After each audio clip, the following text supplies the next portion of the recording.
कानून आया है इसमें सज़ा ज़्यादा कर दिया गया है। जो भी महिलाओं का शोषण हो रहा है या जो भी उनके साथ गलत हो रहा है, जिस पे हम लोग छुप के बात करते हैं, खुले में कोई बात नहीं करता। जैसे कि ये हो रहा है समाज में कि नौकरी का झांसा देकर औरत को इस्तेमाल किया जा रहा है और उसके बाद उसको वो भी नौकरी भी नहीं दिया जा रहा है, नौकरी भी नहीं दिया जा रहा है, नौकरी भी नहीं दिया जा रहा है। चाहे वह प्रजातंत्र हो अथवा राजतंत्र, सभी व्यवस्थाओं में न्याय की शुरुआत उसी क्षण से प्रारंभ हो जाती है जब न्यायिक व्यवस्था का वह प्रतिनिधि न्याय की आस एवं गुहार लगाने वालों में स्वयं को या किसी अपनों को महसूस करता है, स्वयं को या किसी अपनों को महसूस करता है, को महसूस करता है। Be it democracy or monarchy, in all systems, justice begins the moment the representative of the judicial system sees himself or someone close to him in the person seeking justice.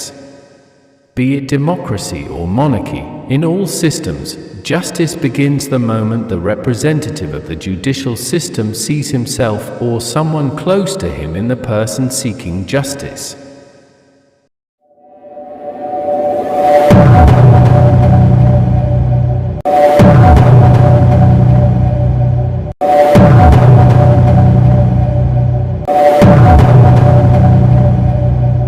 दुनिया के सबसे बड़े लोकतंत्र भारत में त्वरित न्याय के लिए यह जरूरी है कि भारतीय न्यायिक व्यवस्था में यहाँ के अनुसार कुछ अति आवश्यक परिवर्तनों को लागू किया जाए। 3 सुझाव इस प्रकार से निम्नलिखित हैं। नंबर 1, पूरे देश भर में न्यायाधीशों की संख्या 4 से 5 गुनी बढ़ाई जानी चाहिए, क्योंकि आज़ादी 1947 के बाद से देश की आबादी 4 गुनी से भी अधिक हो गई है। नंबर 2, त्वरित न्याय के लिए न्यायपालिका के पास अपनी एक स्वतंत्र जांच एजेंसी कोर्ट पुलिस होनी चाहिए, जो देश के सभी पुलिस थानों में पदस्थापित हों। वर्तमान पुलिस बेचारी तो देश में लॉ एंड ऑर्डर मेंटेन करने में ही त्रस्त है। नंबर 3, चूंकि जानकारी ही सुरक्षा और बचाव है, इसलिए देश के कानून व्यवस्था की आवश्यक एवं महत्वपूर्ण नियम कानूनों की जानकारियों को सिलेबस के रूप में डालकर कंपलसरी रूप से स्कूल और कॉलेज स्तर पर शीघ्रातिशीघ्र जोड़ा जाए।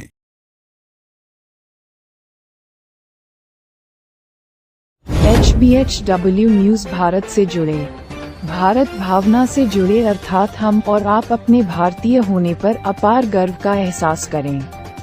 जिन लाखों अमर बलिदानियों, शहीदों और करोड़ों त्यागियों ने हमें और हमारी पीढ़ियों के लिए अपना तन, मन और धन बलिदान किया, उन्हें वर्ष में केवल 2 दिन ही नहीं, उन्हें हम हर दिन नमन करें। HBHW न्यूज़ भारत को करें लाइक, शेयर, सब्सक्राइब। भारतीय न्याय संहिता 2023 में त्वरित न्याय अर्थात स्पीडी जस्टिस की प्रासंगिकता विषय पर गुरुवार 5 सितंबर 2024 को अधिवक्ता परिषद बिहार का 32वां स्थापना दिवस कार्यक्रम Brajkishore memorial hall, Bihar state bar council भवन, हाई कोर्ट पटना के सभागार में मनाया गया। कार्यक्रम में शामिल पटना हाई कोर्ट की महिला अधिवक्ता ऋचा कुमारी ने भारतीय न्याय संहिता 2023 जो कि 1 जुलाई 2024 से पूरे देश भर में लागू है के बारे में अपनी राय इस प्रकार से रखी।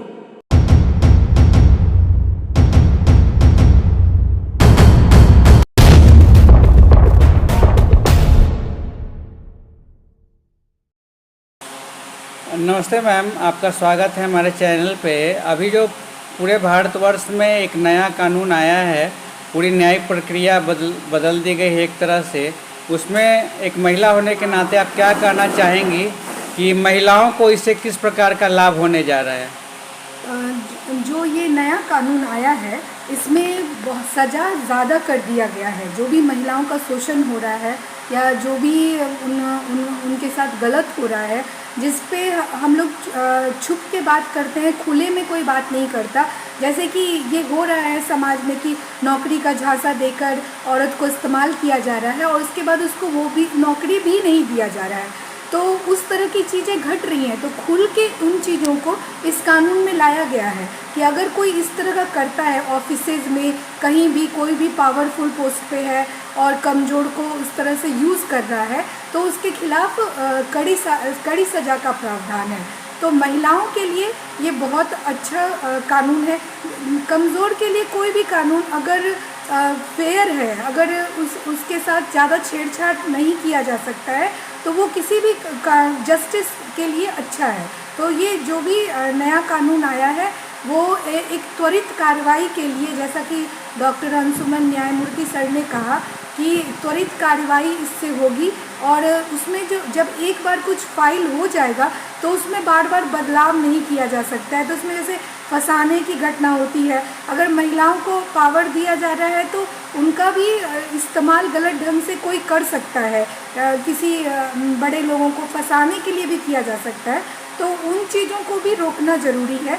तो ऐसे तो मतलब महिलाओं के लिए जो ये कानून आया है ये बहुत ही सराहनीय है और प्रशंसनीय है, क्योंकि महिलाओं को एम्पावर करना ज़रूरी है।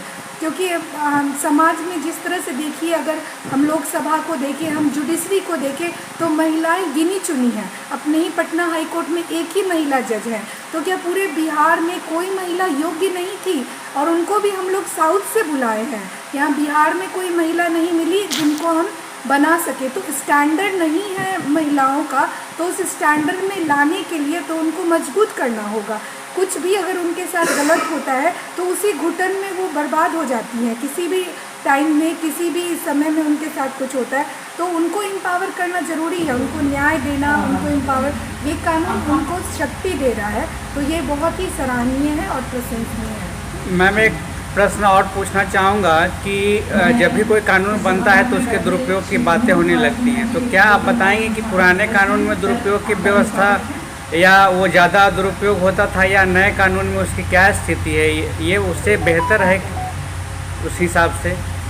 ये तो देखिए समय ही बताएगा कि दुरुपयोग हो रहा है या सदुपयोग हो रहा है। लेकिन कभी भी कोई भी कानून अगर बनता है तो उसका, जैसे अगर डॉरी एक्ट बना तो महिलाओं को मजबूत करने के लिए, अब उसको कमज़ोर किया जा रहा है क्योंकि उसका दुरुपयोग हुआ। 376 का ही रेप के जो केसेस थे उनका भी काफ़ी दुरुपयोग हुआ, तो वो भी उतना मजबूत नहीं रहा। तो ये तो हम लोग पे डिपेंड करता है कि हम लोग जो अधिवक्ता हैं ये इस चीज़ को किस तरह से लेते हैं। हम लोग उसका दुरुपयोग करने का बढ़ावा क्लाइंट को देते हैं या उसको मतलब न्याय के लिए इस्तेमाल करते हैं। Advocates are the pillars of justice. तो कुछ भी बोलते हैं ना, बंदर के हाथ में नारियल, तो एडवोकेट्स पे डिपेंड करता है कि उस कानून का वो दुरुपयोग करेंगे या सदुपयोग। जी, आप यह एक तरह से संदेश देना चाहती हैं कि अगर इस कानून को बेहतर साबित करना है तो जो भी न्याय के पैरोकार हैं हमारे अधिवक्ता लोग, वो पूरी ईमानदारी के साथ काम करें, तभी ये सफल हो पाएगा। बिल्कुल बिल्कुल। इम्प्लीमेंटेशन, कोई भी कानून अगर आता है उसका इम्प्लीमेंटेशन, जो इम्प्लीमेंटिंग अथॉरिटी है उसी पे डिपेंड करता है। तो जब तक वो सही नहीं रहेगा तो कोई भी कानून बना के समाज सही नहीं रहेगा, लोग सही नहीं रहेंगे, तो ये पॉसिबल ही नहीं है। कितना भी मजबूत से मजबूत कानून आ जाए, क्या डॉरी रुक गया?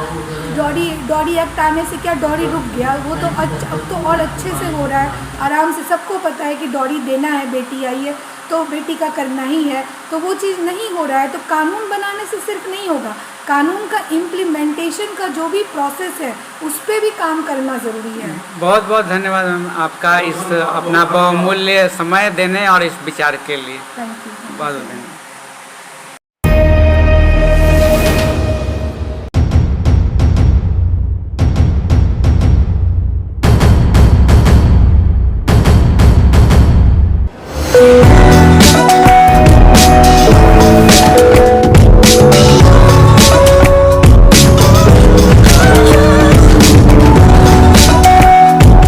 अगर आपका भी अपना कोई बिजनेस है, जैसे marriage hall, marriage garden, restaurant, hotel, school, college, supermarket, institution अथवा मॉल, किसी भी प्रकार का छोटा अथवा बड़ा शॉप इत्यादि, और आप उसे गूगल मैप पर गूगल बिजनेस प्रोफाइल के माध्यम से आगे बढ़ाना चाहते हैं तो आज ही हमसे संपर्क करें। हम बनाएंगे आपके सभी प्रकार के बिजनेस का गूगल 360 डिग्री वर्चुअल टूर। यह वर्चुअल टूर आपका बिजनेस को ठीक वैसे ही गूगल मैप पर प्रेजेंट करेगा जैसे कि हम उस स्थान पर जाकर खुद अपनी आंखों से हर दिशा में देख सकते हैं, पूरे 360 डिग्री के एंगल पर। यह एक बड़ा ही यूनिक और स्पेशल एक्सपीरियंस देता है। पूरी दुनिया में बिजनेसमैन बहुत ही तेजी के साथ अपने बिजनेस का वर्चुअल टूर बनवा रहे हैं, तो आज ही अपने बिजनेस को 360 डिग्री फोटोग्राफी के साथ अपग्रेड करें और हमसे संपर्क करें। हमारा नंबर है 7909070926। सागर। आभार, धन्यवाद।